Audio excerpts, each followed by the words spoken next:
Welcome to day two of the BFI Future Film Festival 2023. My name is Amon Woman, and I am a contributing editor and columnist at Empire Magazine. This year's festival is bigger and better than ever before. It's once again a hybrid festival with in-person events happening at the BFI South Bank in London, and there is a whole free online program for our audiences outside of London to explore. You can check that program out, register for events, and buy festival passes on the BFI website. And now, please enjoy my interview with Oscar nominee, Rian Johnson. Rian, thank you so much for doing this. Appreciate you. I'm going to jump right in here. When did you first know that you wanted to be a filmmaker? Oh, boy. Well, I mean, first of all, thanks for having me, Amon. It's good. This is going to be fun. Yeah, I don't know. I was just kind of one of those kids who was always writing stories. And then as soon as I was able to kind of get first a Super 8 camera and then a video camera, I was just always making movies with my friends. So I think kind of before I knew it was a career, I was kind of always just doing it. And then I read a biography of George Lucas, and it talked about him going to film school and going to USC. And I think that was the first time it kind of lit up in my brain that, oh, this is something you can actually do for a living. But it started as play. It started as not as a career path or not as anything like that. It started as what I would get together with my friends and do on the weekends. Amazing. Was there any particular film where the magic of cinema first hit you? Yeah, I mean, as a kid, it was kind of the stuff that everyone my age was kind of watching as a kid, so it was, it was E.T., it was Raiders, it was Star Wars, it was all kind of the golden age of Amblin stuff. And of course, like deep memories of like the Wizard of Oz and Disney movies growing up. It was when I got to well, actually, when I was a teenager, my dad was a big cinephile. He wasn't in the movie business at all. He was in the home building business, but he loved movies and he loved directors. And so it was my dad who showed me Raging Bull when I was a teenager and showed it to me through the lens of, this is a Martin Scorsese film. He's the artist and this is something he's created. And when you're a teenager, that's a really powerful thing to have your father kind of framing this for you as respect for the filmmaker as an artist. So I think that very much got in my head. And then when I went to film school, it was like, it was like showing up at church. I just watched like 3 movies a day, and for the first year didn't have a social life. I literally made no friends the first year. I just would crash classes and just kind of watch 3 movies a day and just absorbed everything I could. I think you've just described heaven there. So thank you. Thank you for that. Good. That's right. Doing it right. Hey. Have you since gotten to meet Martin Scorsese and sort of told him that? No, I've like handshake met him in an event, but I've never gotten to it. I've had been lucky enough to have actually gotten to meet a couple of my real heroes, but Scorsese isn't one of them yet. But yeah. Soon come. Well, we'll see. How did you take your first steps into the actual filmmaking world? So I went to film school. I went to USC. I barely got in. Basically, because I was just making movies with my friends through high school, my grades were really, really bad. So when I applied to USC, at the time, the university was a lot easier to get into than it is now. So I got accepted to the university, but rejected from the film school. And I went anyway. I just kind of showed up, and my first 2 years did the general education courses and kept reapplying every semester trying to get into film school. And eventually got in. Anyway, graduated from USC, had no connections in the industry, had minimal social skills. I was not a good like networker or whatever. I was terrible at it. And I wrote this really weird script for what ended up being my first movie, Brick. And it was this bizarre script that was kind of Dashiell Hammett in high school, and everyone talked this weird way. And so, I went out and with that script and spent my 20s basically failing to get it made. I basically spent my 20s working very good day jobs, and keeping a roof over my head and just getting the script out to whoever would read it, just literally anyone who would take a look at it, I would get it out there. And eventually the script kind of made its way into the town, and kind of it did, you know, I met a casting director who really liked it. And I met my producer, Ron Bergman, and it slowly kind of built up a head of steam with it. But steam isn't money. you can't make a movie with steam. And anyone who's tried to make a first feature knows getting people to actually open their checkbook for a first-time filmmaker is the hardest thing in the world, because it's a very bad investment. It's a dumb investment.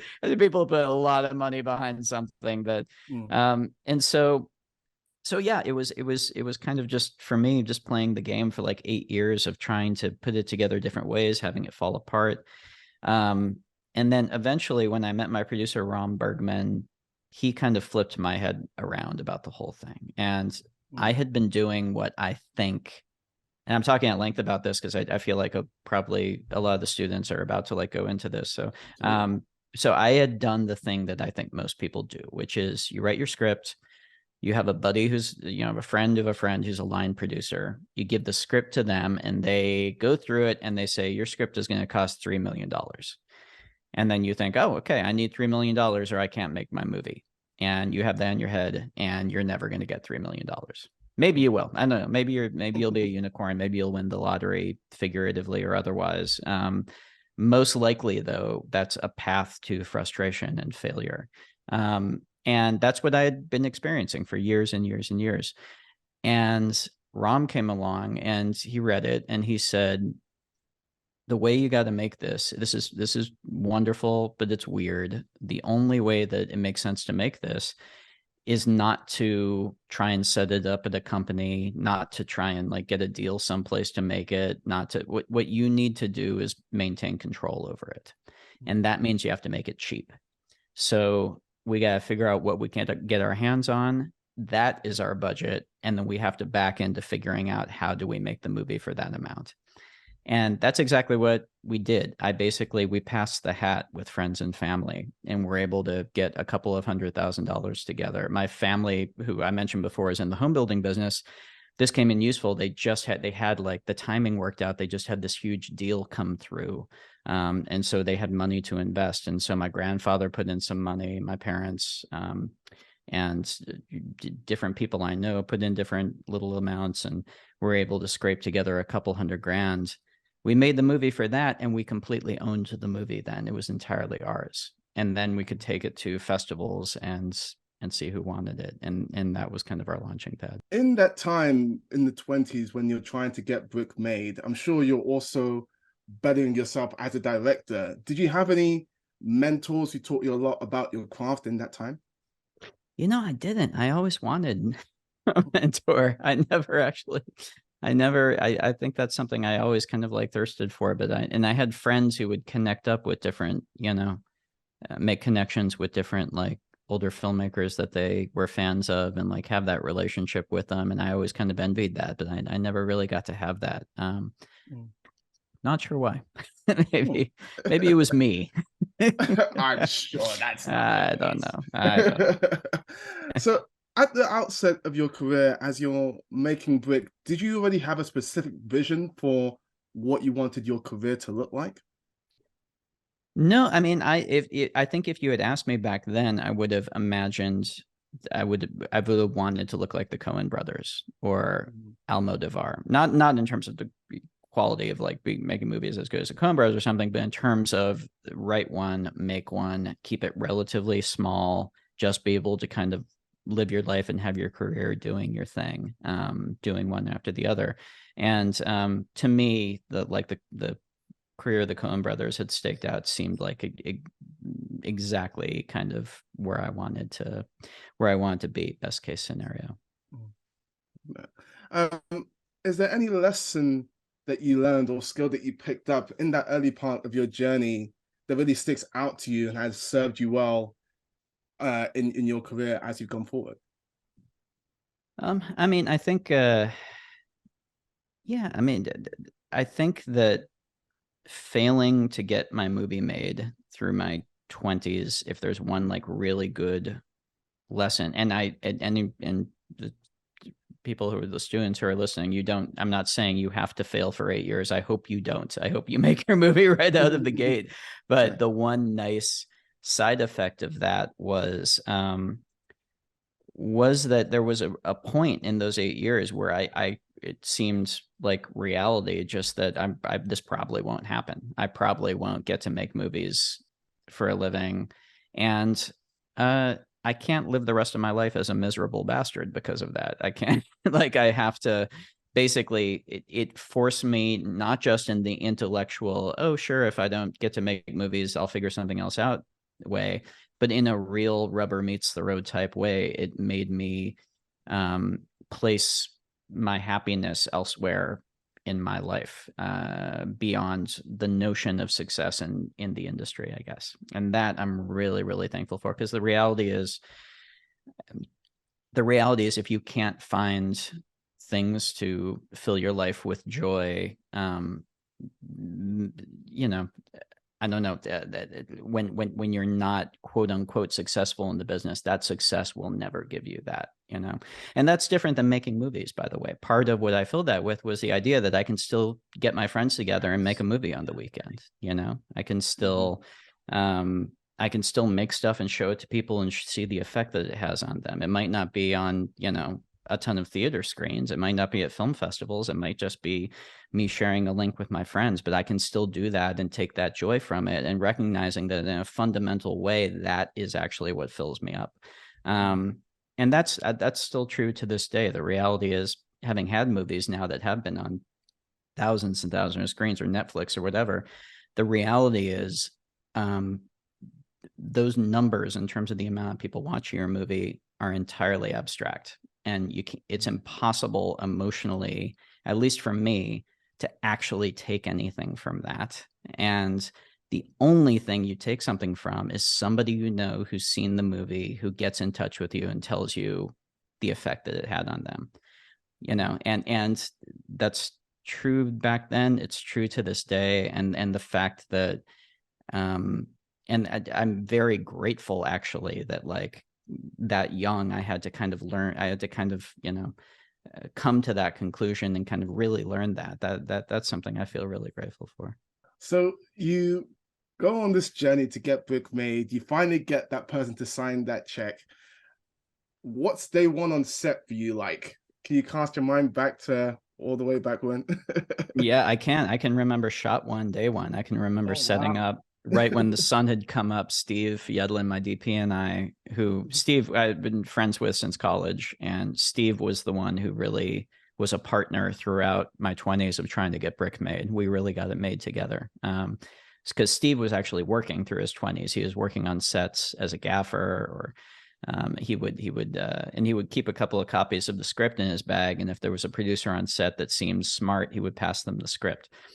So I remember being on set day one and getting a first like establishing shot of the library with Steve, and rolling and saying, we're doing it, we're making Brick. But I was I mean, the benefit, I guess, of having had those 8 years is I had the movie in my head, shot for shot. I had it so worked out.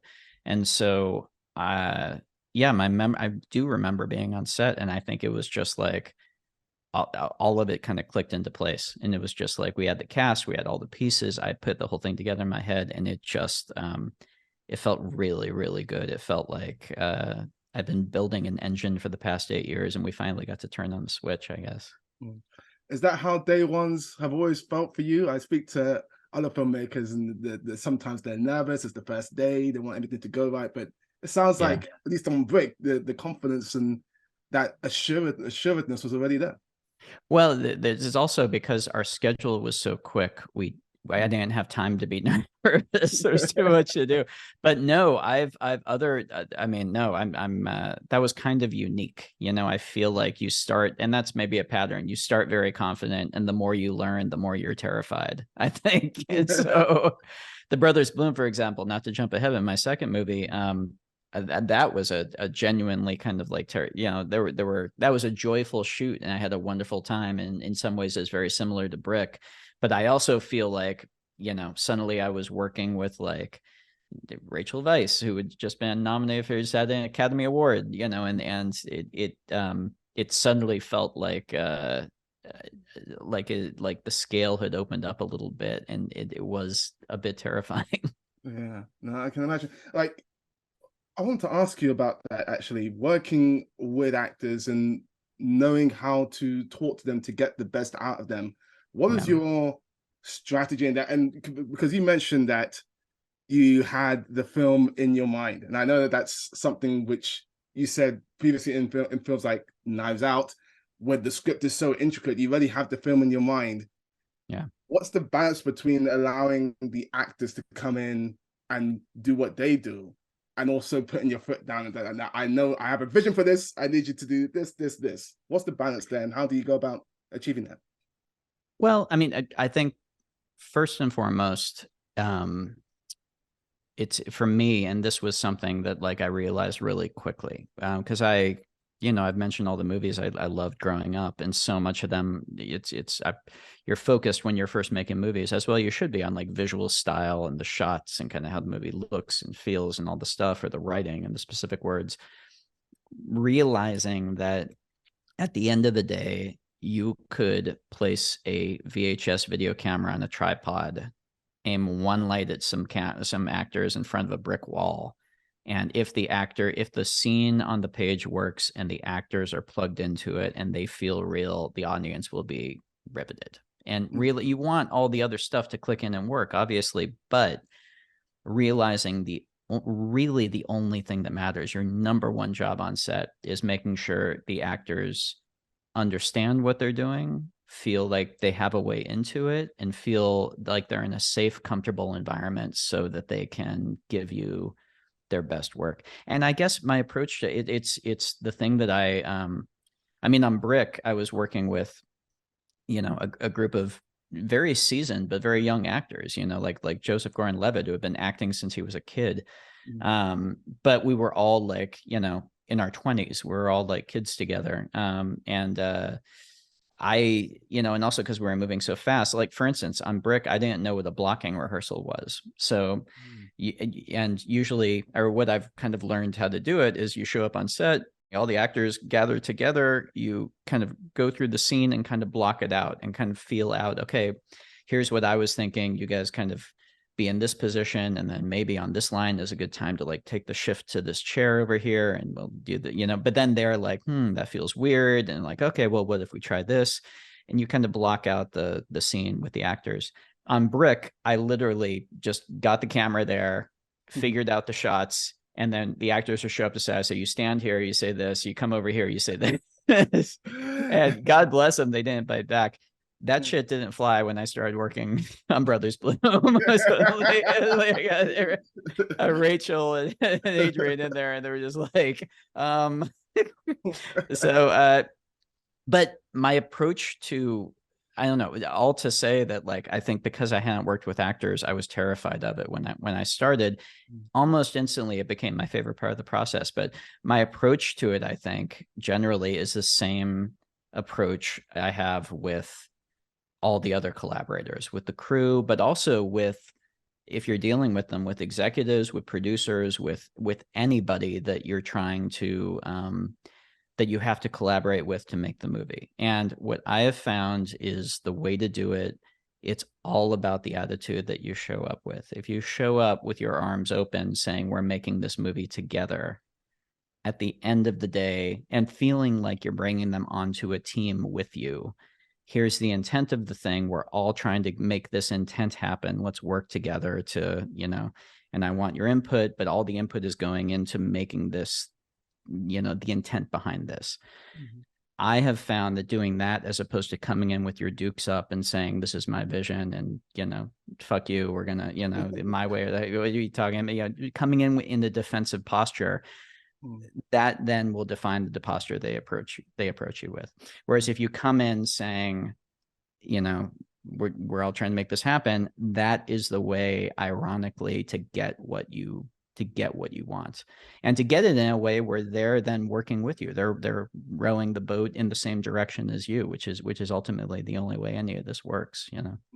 now that you know better about blocking, is Yeah. that something which you are taking into account sort of super early in the process as you're writing, or is that something that you only figure out sort of once you're on set trying to plan everything out? I mean, in rare situations in the writing, I'm thinking about it, but usually not. Usually in the writing, there's enough heavy lifting to be done with just making the story work. But when I storyboard, increasingly, and especially the last couple movies, which have been these murder mysteries that are ensembles, increasingly I realize the storyboard process, the work of it is not figuring out the shots. It's kind of working out a notion of the blocking.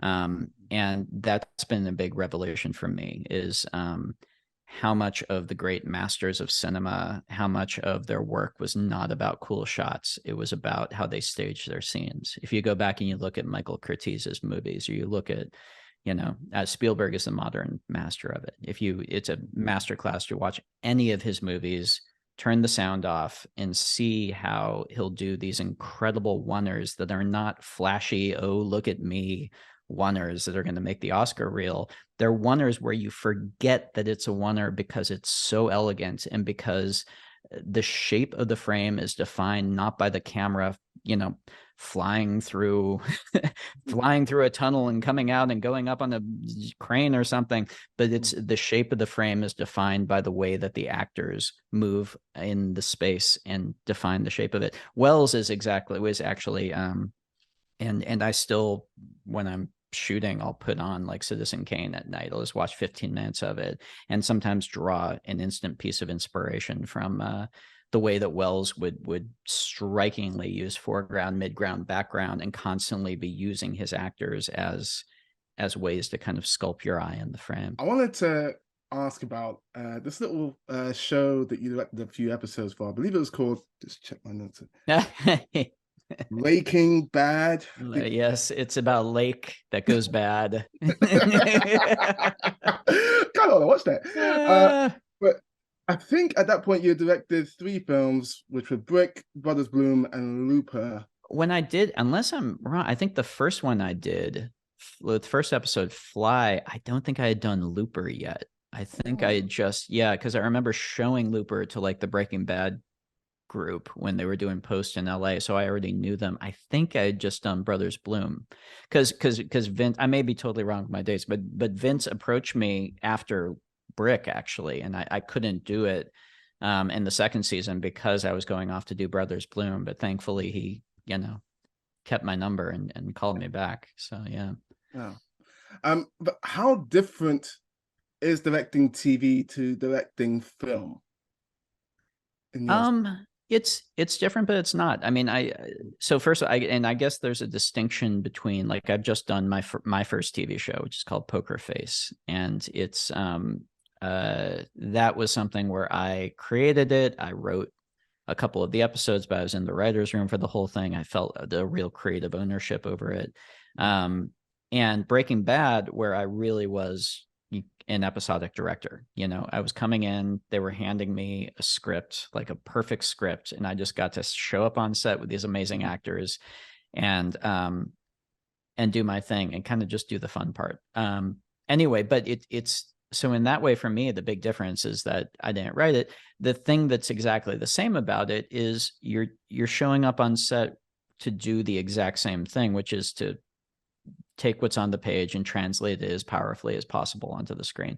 I guess the thing that surprised me is I think I had figured that the actors would kind of not need direction from me, because at this point they've been playing their characters for several seasons and this and that.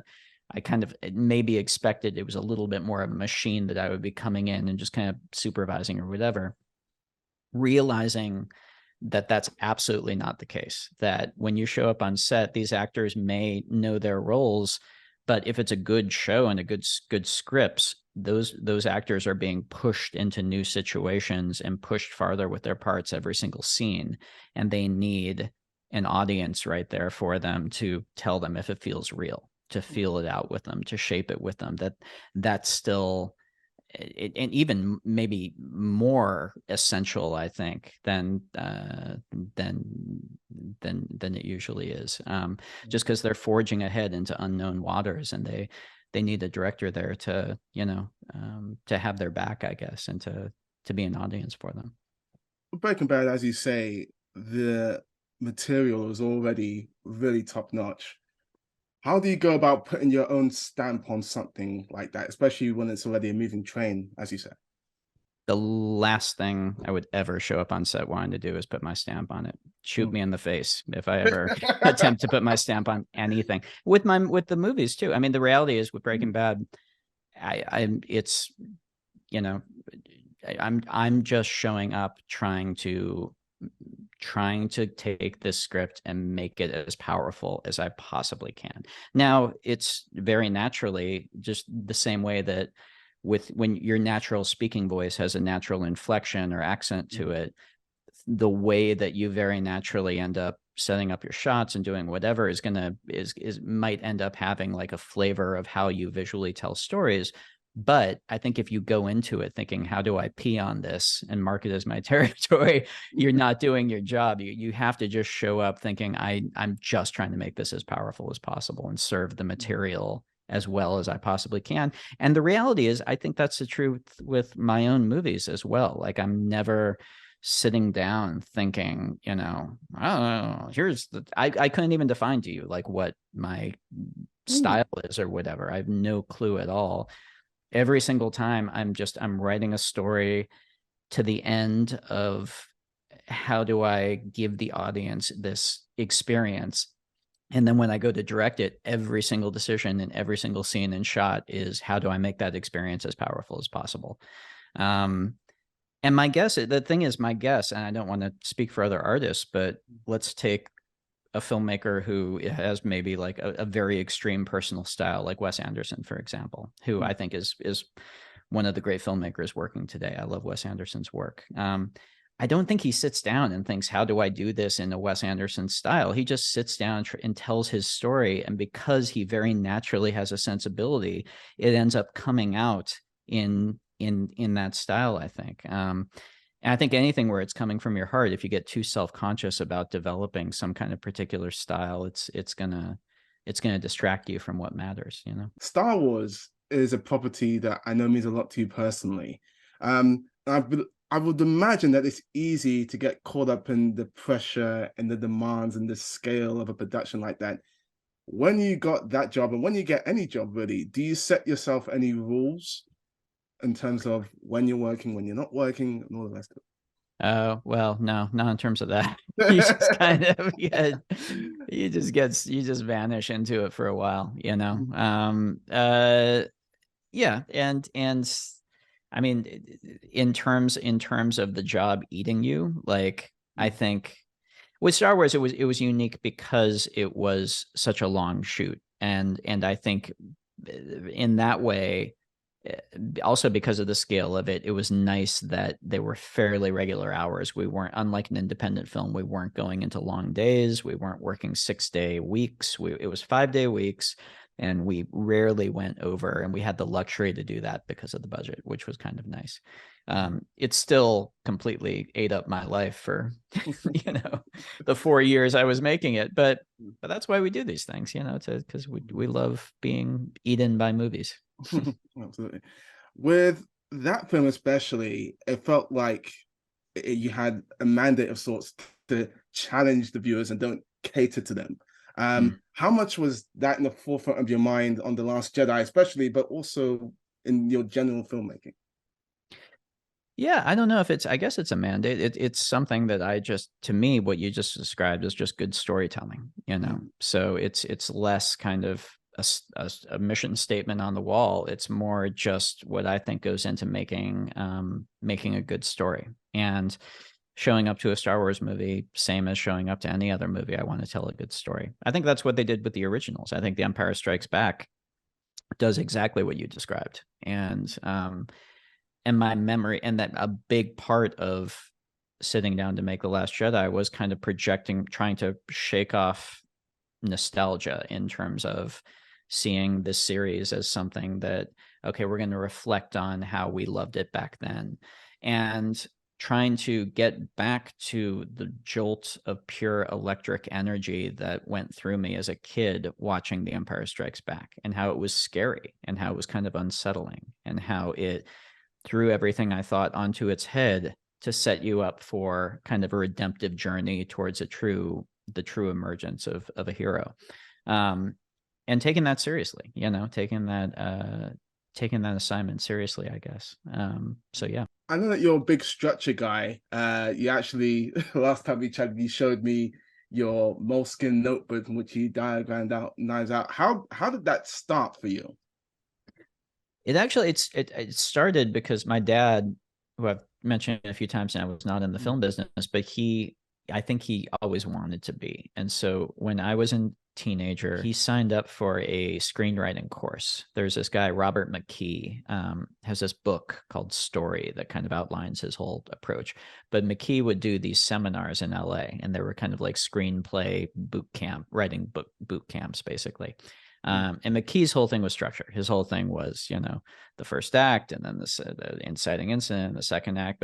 But so anyway, my dad took me to one of these things, and it was all like professional screenwriters in the room, and then me as like a 17-year-old kid sitting there. And it was a revelation for me. And I feel like everything I know about screenplay structure, I can still trace back to that experience. And for me, I think sometimes people, criticize McKee or kind of say that that kind of structural thinking leads to kind of mechanical rote storytelling, because it's just about kind of by page 30 you must do this, and by page 6. To me, that's not what I got from it. To me, what he does is he does lay out those structural principles, but he also takes a step back and explains why they work. And in that way, he also explains why Monty Python and the Holy Grail works, why a movie that has virtually no structure works. It's the principles behind the structure. And really what they boil down to is lashing yourself to the mast of, as a screenwriter, of having dramatic inversions that involve the audience deeper and deeper at regular intervals. It's just about keeping the audience's ass from getting numb, basically, in the seats. And it's so easy as a writer to lose sight of that North Star and to get lost in kind of bigger arcs or bigger ideas or whatever. To me, all structure is a way of being able to zoom back from the map and look and make sure that I have a skeleton here that's going to keep the audience engaged from moment to moment. Do you still have all the notebooks from all the films that you've done? Yeah. Oh, yeah. They're up on the wall right up here. Yeah. They're illegible and falling apart. Yeah. Awesome. I would like to be there at some point. I'm sure I'm not alone in that. What's that? Do you have any techniques you resort to when you're having a hard time figuring something out, screenplay or otherwise? Procrastination. I've heard of this one. It's a good one. I think, no, I mean, one thing that, honestly, man, like the only thing that, and this doesn't even always work, but the only thing, tried and true thing, is to step away from it and to read or watch something that has nothing to do with what you're working on, I think. And just kind of take a breath and step away. I found that anytime the gears start grinding, it's always best to kind of take a breath. But that also doesn't always work. Sometimes you do have to just grind the gears and figure it out. Or and also sometimes, I don't know, I find that you can stunt yourself by rejecting ideas because they don't seem interesting enough. And that sounds weird, but it's kind of true. I feel like the notion of kind of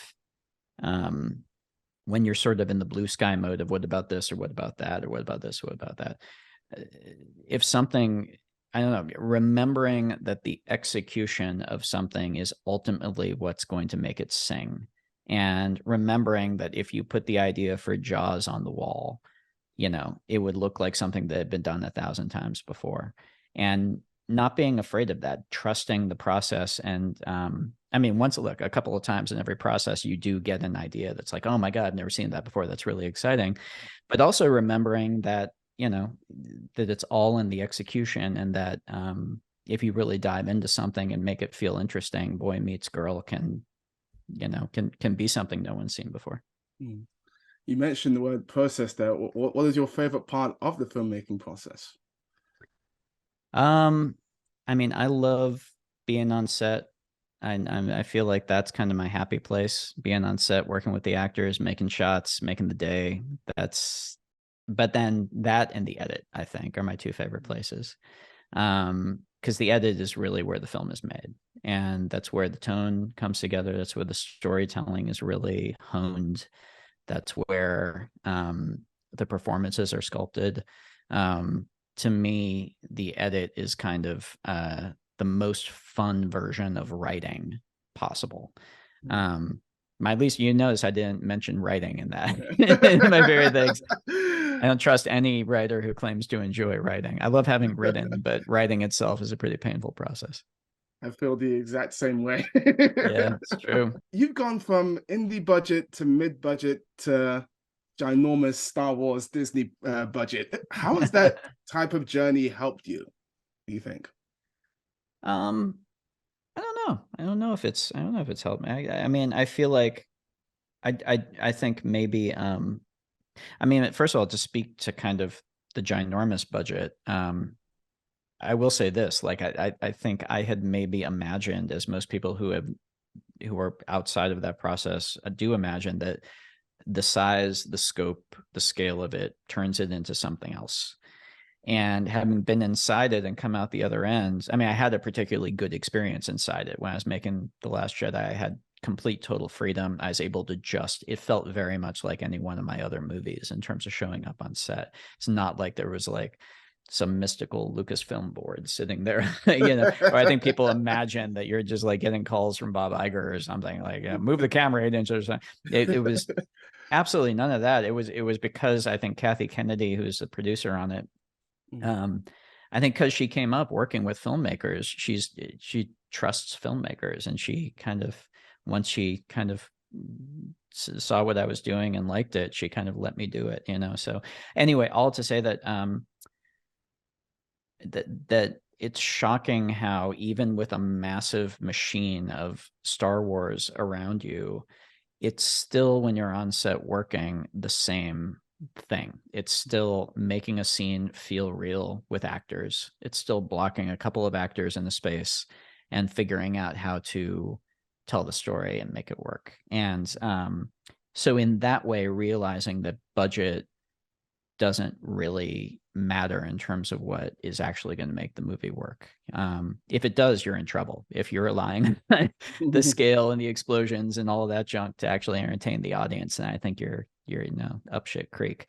But if you're making something that's actually good, it's the same stuff that makes it good as that makes an indie film good, I think. So that was an interesting kind of, you know, revelation, I guess.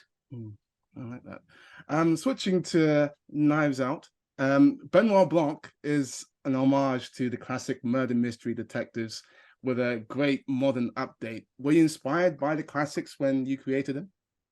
Yeah, I was inspired specifically by Agatha Christie and by Hercule Poirot. And that's something, I mean, Christie's books I've been reading since I was a kid. I still read them today. And the adaptations of her work, specifically the ones with Peter Ustinov, were movies that I just loved as a kid.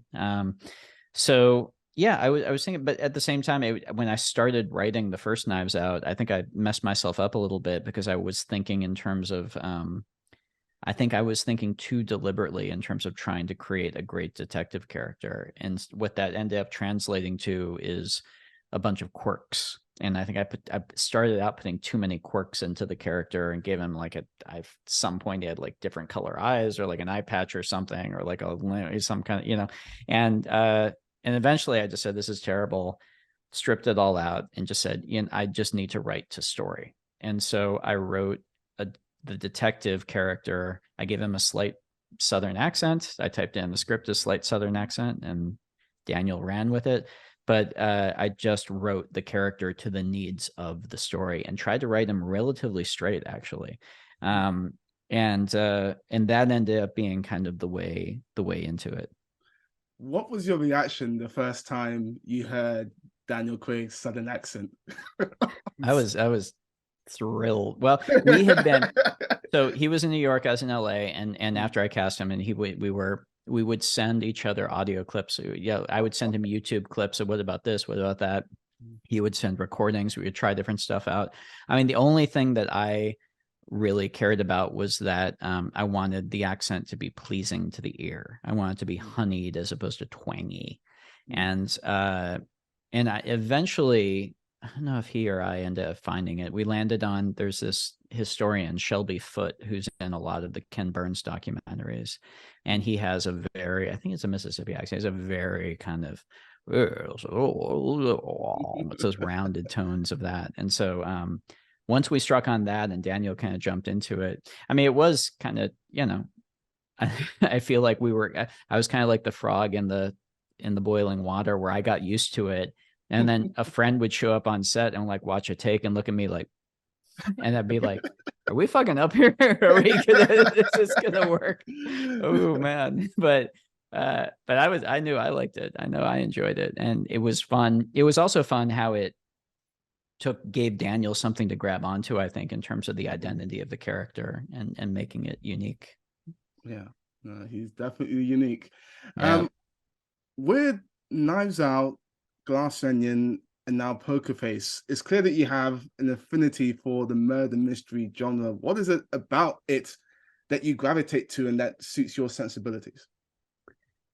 Well, I don't know. I mean, I feel like it's funny with Poker Face because it's not like I sat down thinking, oh, great, I'm the mystery guy now, I'll do that, or something like that. It was just like the next thing I was interested in. It almost feels like a coincidence in my head. But I mean, I grew up loving mysteries and whodunits, and I also think it's just my memories of watching those movies as a kid, watching Death on the Nile and watching Evil Under the Sun, with my whole family gather around the TV. It's just, it spikes right back into, this is the most fun you can have watching a movie. And the all-star cast and the exotic locale and the mystery of it combined with the fun and the humor of it, all the things, it just hits a sweet spot for me in terms of, I just fucking love that kind of experience at the movies. So in that way, it's something that I just love embracing. And it's been fun with these two movies. And now I'm starting to figure out the third, figuring out what the breadth of that can be, like how within that to do vastly different swings every single time. To me, it's less even about the mystery genre. The genre is kind of TV. It's me remembering sitting on the floor in front of the TV, watching Rockford Files and Columbo and Quantum Leap and The Incredible Hulk and kind of that self-contained hour-long episodes with a charismatic lead at the heart of it. And we do kind of a How Ketchum style mystery in Poker Face, but to me, it's more about let's make a great TV show. Let's talk about Glass Onion. As we speak, Glass Onion just got Oscar nominated for Best Adapted Screenplay. So first and foremost, congratulations. Thank you. Talk about revisiting Benoit Blanc after Knives Out. Was he an easy character to step back into writing for now that he had that basis with the first movie? And how has he changed as a character since Knives Out? Well, I think his function in the story is very different in this one. Whereas in the first one, he was very much kind of an outside presence that encroached inward. In a way, he was almost the antagonist in the first one because you were afraid that Mardo was going to get caught by him at the end. Whereas with this one, he's kind of, because we don't introduce our protagonist, and spoilers for Glass Onion. If you haven't seen it, stop listening to this and go watch it. Because we don't go watch it. It's great. Yeah, go watch it. It's good. But I'm going to speak freely here. Because we don't introduce our true protagonist until the midpoint of the movie, Blanc serves kind of as a fake protagonist for the first half. And so we're kind of coming into the story through his eyes. So he serves a very different function. And to me, that's kind of, I don't know, I'm less interested in kind of developing him as a character or working out his backstory or figuring out a big arc for him or something. All I really care about is him, is his function in these mysteries as the detective. And that's going to be different each time. That's going to be interesting each time. But to me, that's yeah, you figure out the story first, and then you figure out how Blanc has to be to kind of solve the case. I know that once Daniel Craig signed on for the first Knives Out, it made it easier for other actors to come on board the project. After the success of Knives Out, you could probably have gone out to any actor in the world for a role in this movie, and he handpicked an amazing ensemble. How did this cast come together, and did you write the roles with them in mind? No, I try not to write with actors in mind, because I've found that that's a path to heartbreak, because inevitably, if you have someone in your head and you can't get them for whatever reason.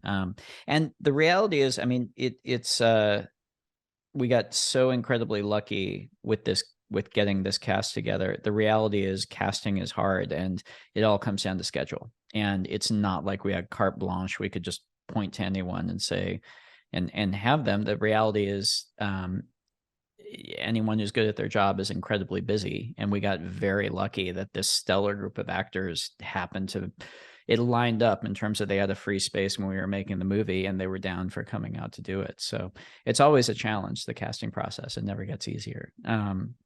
I guess it gets a little easier than thinking back to trying to cast for Brick. It does get a little easier. Anyone who's trying to get their first movie made is saying, fuck you, man. It's true. It's true. It is a little easier. But it's always a process, I guess. Yeah. Were you surprised along the way with who brought the perfect touch to their characters? I mean, every single one of them surprised. I guess when I'm casting, I at that point I've spent whatever, a year with the script, and I have a version of the movie in my head. And when I'm looking for, like, I've seen that version of the movie, what I'm looking for is people are going to come in and surprise me with their takes on it. So, I mean, everybody in it. I mean, I could never have pictured what, Catherine Hahn could have brought to the part, or kind of Kate Hudson or Leslie Odom Jr. It's a good example of somebody who, is really looking for somebody to come in with that part and sort of give it some definition. He was kind of in there as a scientist, and Leslie came in and gave him kind of like a grounded seriousness, and also brought a certain amount of gravity and coolness to the part, I think, that ended up turning it into something else. So yeah, with every single one of them, I mean, that's what you're hoping for, is a collaborator who's going to give you what the part needs and give you what you want, but in a surprising way. I read a description of you recently. It goes like this. I promise you it's good. I was going to say, where did you read this description? It's on Reddit. Maybe we just... It goes like this. For a profession where you have to spend most of the day working out a vision that's locked in your head, Ryan is surprisingly aware of the world around him, which I completely agree with, especially in the Knives Out movies. You see it, how you smuggle politics into those movies. How important is that aspect of movie making to you, the real world aspect, and putting that in your movies? Well, there's a couple layers to it. I mean, the politics thing you talk about, to me, that was kind of the essence of the other kind of essential essence of making these whodunit movies, is the notion that, the genre that I dearly love, I've mostly seen done as period pieces set in England, because they're mostly Agatha Christie adaptations. And remembering that's not what Christie was doing. She was writing present day mysteries, kind of very much set in her world. So a big starting point for them was just the basic thing of, okay, let's throw out the idea of timelessness and unapologetically set these in modern day America. So there's kind of that layer to it, I think. But what you describe in terms of it, but I don't think every story needs to be talking about current events. I think what you're describing in terms of staying aware and present to the world, that makes me very happy, because it's something that I've tried to get better at, and I think it's something that that can be difficult, but that I think is very rewarding. Is every day when you show up on set, it's so easy to keep your head down in your notes, in your plans, or even in the process, the carpentry of putting the movie together, shot to shot. so easy to have your field of vision narrow, and remembering that part of your job on set is still to kind of catch butterflies that are floating by. Part of your job is to stay present and aware of the world, and the world, even, you know, both on the set and off of it. And remember that you got to keep your eyes open. You got to look for happy accidents. You got to stay present and aware of the things outside your plan. And that's something that, you know, that's something that I'm trying very hard to get better at. Yeah. Glass Onion, you do it very well because it explores themes of class difference and privilege, and the idea that with enough money you can get away with anything unless someone truly good stands up to them. When you're writing that film, what did you want to say about those topics? Well, I mean, it, you know, it, to me, a big thing is kind of, I mean, first of all, it's, I guess the approach to it was there was nothing very interesting to me about just kind of an eat the rich or bad, blah, blah, blah. Like that's seems pretty easy and not that interesting. To me, what was interesting was looking at sort of the dynamic of that power structure and the place that these sort of people have in it, in our society. And for us personally, also, I think, you know, just speaking personally, I feel like I can recognize it within myself, as self-conscious as I can be about, you know, about wanting to talk shit about all these billionaires. I have that, I would define it as a distinctly American thing of having a fundamental thing deep inside me of mistaking wealth for competency, or wealth for wisdom, I guess. And wanting, as much as I can consciously kind of like throw darts at these people, also recognizing a thing deep down inside of me that still wants them to be Santa Claus, you know, wants them to be Willy Wonka at the end of the day. And that kind of tension of that, I think, and that's the first step, I think, is recognizing in yourself, I think. And it speaks to a bigger thing that goes beyond sort of the rich or the whodunit or any of the specifics of this. But anytime you're writing characters, all of the characters, even the ones who are the most despicable, probably especially the ones that are most despicable, then your first job one, is to recognize what of yourself you recognize inside them, you know, and what you can truly have empathy with, and what at the end of the day, any indictment needs to first and foremost be self-indictment of a character, in terms of finding something in yourself that you're pointing the finger back at yourself with. And I think that's important, not just in terms of understanding the character, but also in terms of bringing an empathy to your treatment of every single character, even the worst ones. And I think that's the only way I find that I can approach, you know, whether it's Kylo Ren in Star Wars, or Miles Braun in this, or, you know, Ransom and Knives Out. That's the only way I can ever approach these things, is to first and foremost find the piece of myself in these terrible people, you know. I love that answer. I'm also now just wondering how much of yourself is in a character like Miles Braun.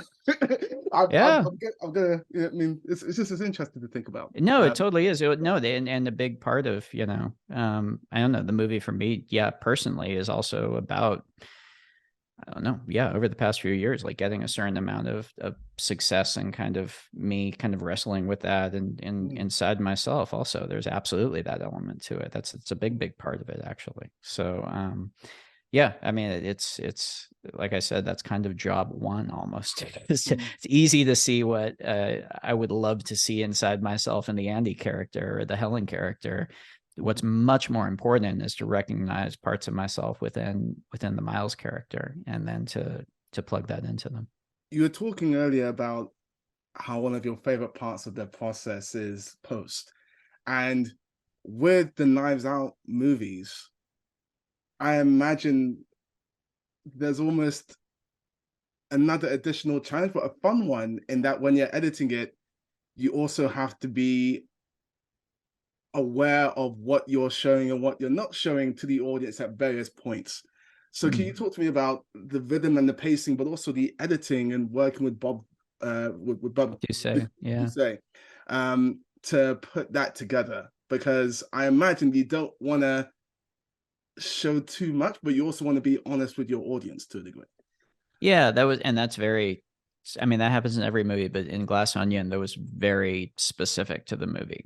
There were a bunch of things where in the first half, we want to very fairly show things that are going to be paid off in the second half, but that we don't want the audience to notice we're showing them in the first half. And I mean, a lot of that was, some of that was the editing. A lot of it was actually some of the heavy lifting was done on set in terms of figuring out its placement in the shot and what else was happening in the frame at the time, where the audience eye was going to go to.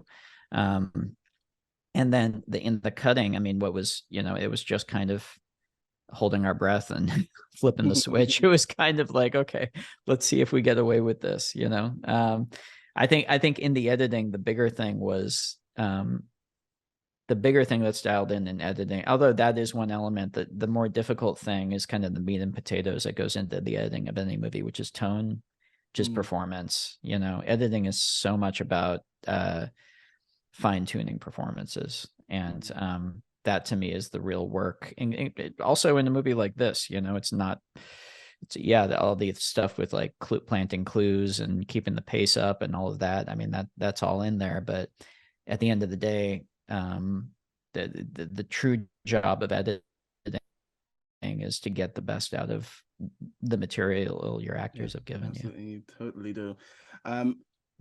What was your favorite scene working on Glass Onion? Because I got it's a very funny movie. Unfortunately I didn't see this with a big audience. It was like 3 people in my audience because it was an early screening. But the scene where Daniel Craig solves the crime, the way I was cackling, it was so funny. It was so great. I just because not only is it just so smart, but he has a gift for orating. It's so great. Was there any particular funny favorite moment that you had working on this movie? I mean, to me, the things that I take joy from are what the actors gave. So when I watch Kate do her monologue by the pool and see with this very silly character, the amount of pathos that she brings into that scene, or see Catherine when she unloads on Janelle's character drunkenly, the amount of commitment Catherine has with full on launching at her. Or Daniel, to me, I love watching the last, watching the 20 minutes of the movie at the end where he gives the actual denouement of the movie, where he gives the actual kind of breaks down the case, because it's watching one of the best actors on the planet basically hold the stage for a huge chunk of time. And I can just, and I guess that's also why it's so important in the casting to find people who are going to surprise and delight you, because you're going to be sick of your own movie by the end of the process. What you won't be sick of is watching these amazing people surprise you with their choices and bring it to life. You mentioned him earlier, Van Bergman, your producing partner. Were there any big challenges that you faced working on Glass Onion that you had to overcome? COVID. I mean, we shot the movie during, basically the Delta variant, the Delta surge was happening right when we were in the middle of filming. And because we had such a big in-demand cast, we had no padding. It's not like if we had to shut down for 2 weeks, we would have started losing actors to other projects. So that was terrifying. And so, it was just a big kind of tense game of every single morning waking up and hoping there isn't a text that somebody got a positive test. But first and foremost, because we want to keep people safe, but also just because it would have completely screwed us. But we got through it, man. We got lucky. Yeah. And we are all the better for it, sir. Oh my God. The costumes by Jenny Egan, you guys set yourself a tall task after the first one, because I believe there was a sweater which got people hyped.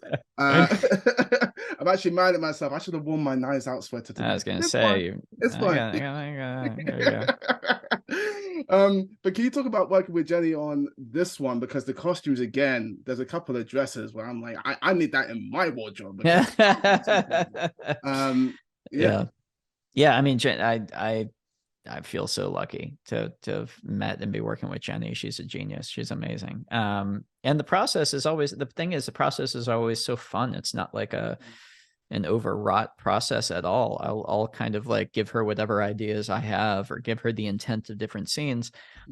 And actors love Jenny because she collaborates with them. You know, that I think is the other essential thing for me. The same way that, I mean, when I talk about wanting the actors to show up on set feeling safe and comfortable, in a big way, that starts with the costumes. And to me, there are creative choices that are important in terms of the direction of this or that, but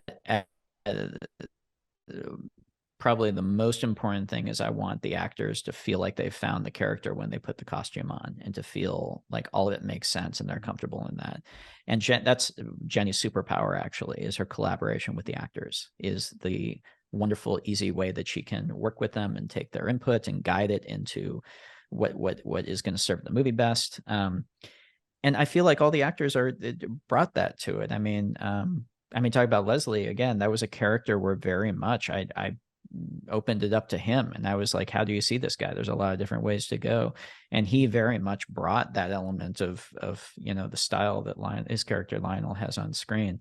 And Daniel kind of showed up, like, talked to Jenny and brought her the two references of Jacques Tati and Cary Grant in To Catch a Thief. And if you look at his character on set, like in the movie, it's almost a weirdly perfect mixture of those two. So yeah, that it all comes back to kind of the collaboration and it's serving the actors, and that's what Jenny's so good at. I am a big fan of composers and film music, so I did want to ask you about that. I believe you have the benefit of knowing your composer for a good long while because his name is Nathan Johnson. How early in the process do you like to bring a composer in, and what are the conversations that you're having with Nathan on this film in terms of what it needed musically and storytelling on that in that regard? Well, and this is the benefit of Nathan and I having been making movies together since we were 10 years old.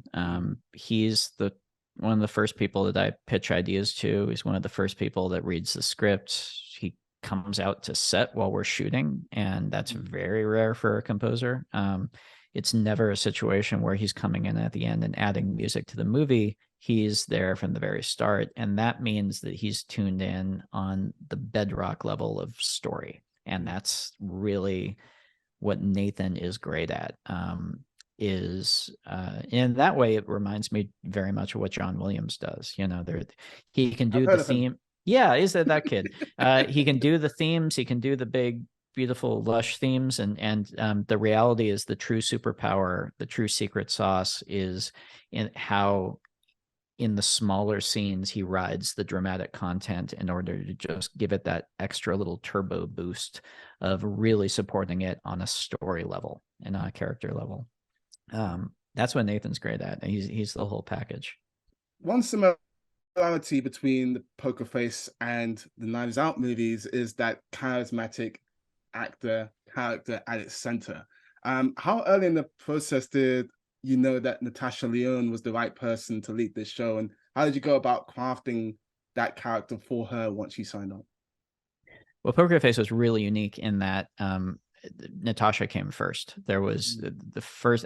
All I had in my head was it would be fun to do something kind of in the Columbo vein of like a case of the week thing, and I had kind of the realization that with those shows, I'm not tuning in to see a mystery. I'm tuning in to hang out with Peter Falk, and realizing in that way, they have more in common with sitcoms than with mysteries. You're kind of coming back each week to see a familiar pattern you recognize and to spend it with a character that you love and to get some new delights within that framework.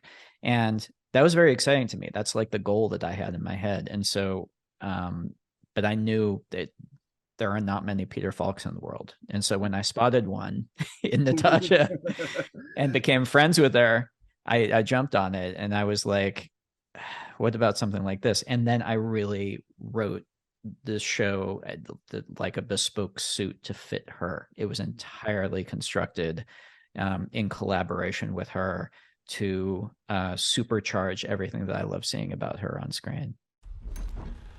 Hello, Miss Kale. I'm happy to finally meet you. I've got this gift. Always known the truth. I only know if something is alive. The real trick of it is to figure out why.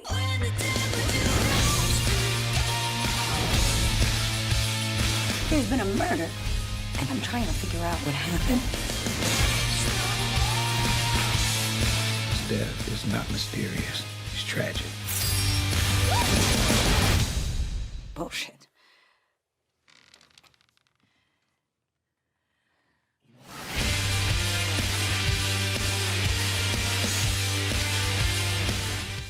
There's a quote which I came across of yours as I was prepping for this. I promise you it's good. Here it is.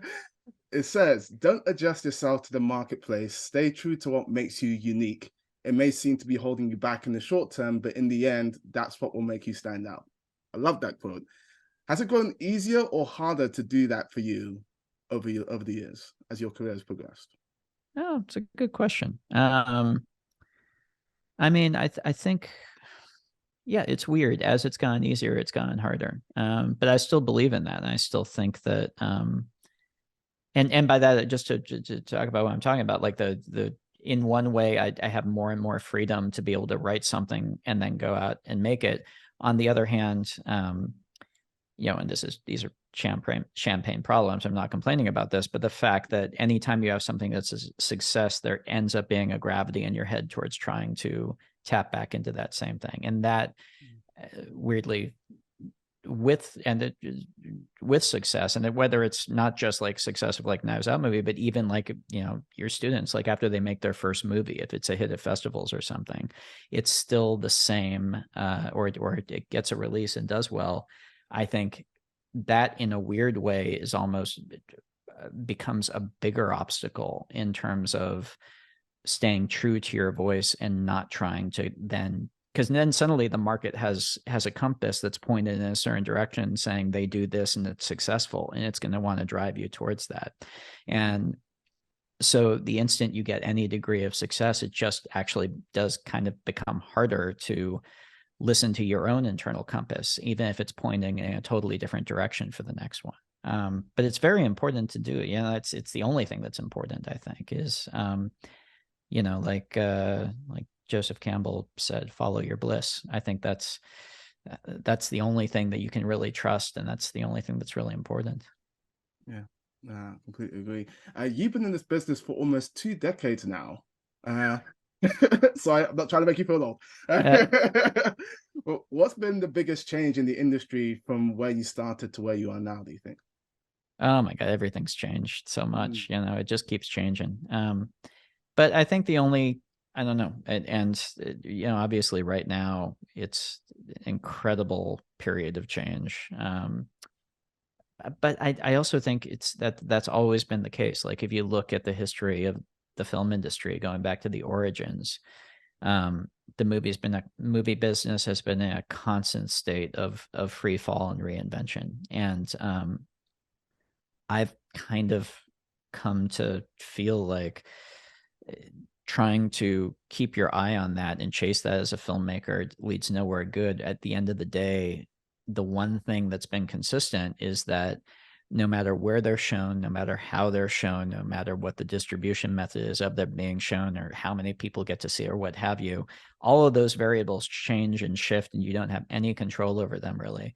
But the one thing that's always consistent is that people want to be sat down and told a great story. And it sounds Pollyannish, but it really is actually fundamentally true. And so I think if you just focus on that and have faith that if you tell a truly great story and put it out there, you can't control how it gets out there or all those specifics, but people will watch it and people will find it and people will be attracted to it and it'll have the effect on people. And at the end of the day, that's our job. That's the reason we do what we do. Final question for you. Looking back on the journey you've had to get to this point you're at now, what advice would you give to the people who are looking to get into filmmaking today? Uh, I mean, the thing, the only advice that really matters I ever come back to, because the specifics of do this or do that, that's you know, it's tricky because the road does roll up behind everybody who makes it in, and I think so. It's going to sound like infuriatingly kind of vague, I guess, but it really is the only advice that matters, which is focus inward.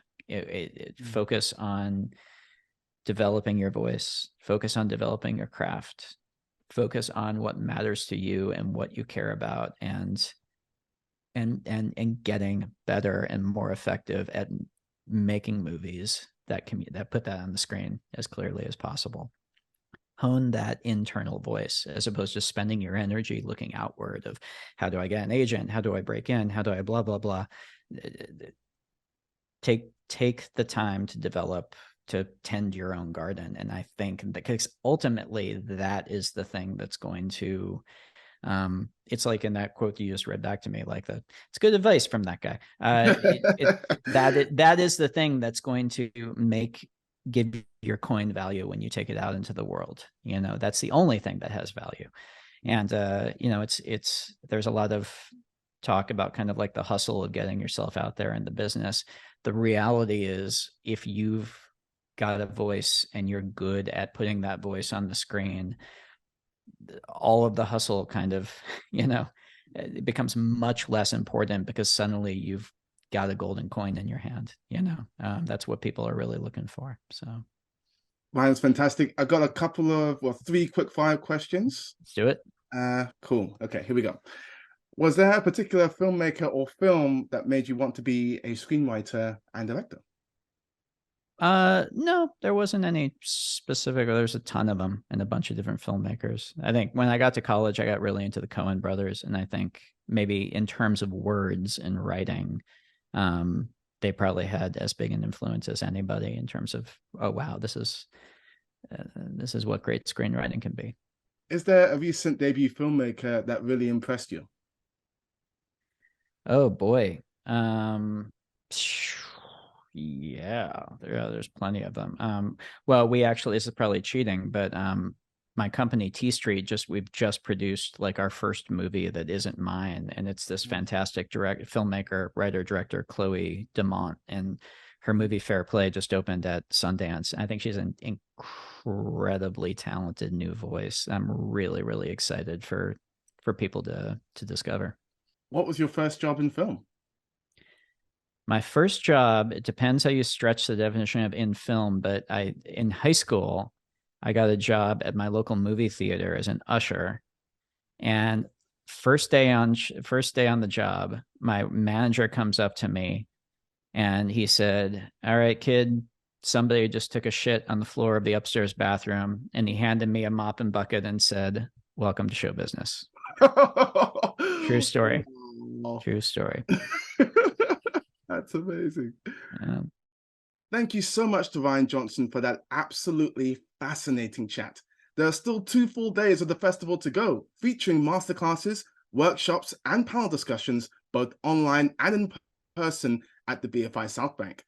If you enjoyed this hotspot with Rian Johnson, you may enjoy our Saturday hotspot with Jane Tranter, which will be happening right here on the BFI YouTube channel at 6:30 p.m. tomorrow.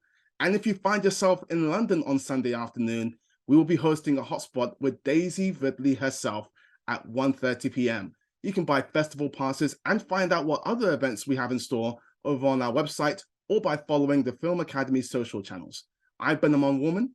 Thank you so much for joining us.